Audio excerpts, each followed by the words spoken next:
সাহসী দুটো সিদ্ধান্ত আমরা দেখলাম, যেটা বিভিন্ন সময় আলোচনা হয়েছে যে হোম সিরিজগুলো যখন হয় তখন ইনফর্ম ইয়াং প্লেয়ারদের আমরা সুযোগ দিতে পারি কিনা।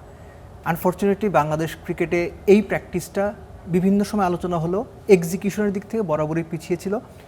হাবিবুল বাশার সুমন এবং তার নির্বাচক কমিটি, যে কম্প্রাইজেস নাদিফ চৌধুরী এবং শান্ত ভাই, নাইম ভাই, সো তারা সাহসী সিদ্ধান্ত নিয়েছেন। এবং সবচেয়ে বড় কথা হচ্ছে যে দুজন বোলারকে নিয়েছেন, রিপন মণ্ডল প্রবাবলি এই মুহূর্তে বাংলাদেশের যত ইয়াং ফাস্ট বোলার আছেন তাদের মধ্যে সবচেয়ে ভালো ফর্মে আছেন, সবচেয়ে ভালো শেইপে আছেন এবং সবচেয়ে বেশি আত্মবিশ্বাস তার মধ্যে আছে। এটা মানে আমার মাঠে থাকার অভিজ্ঞতা থেকে আমি বলছি।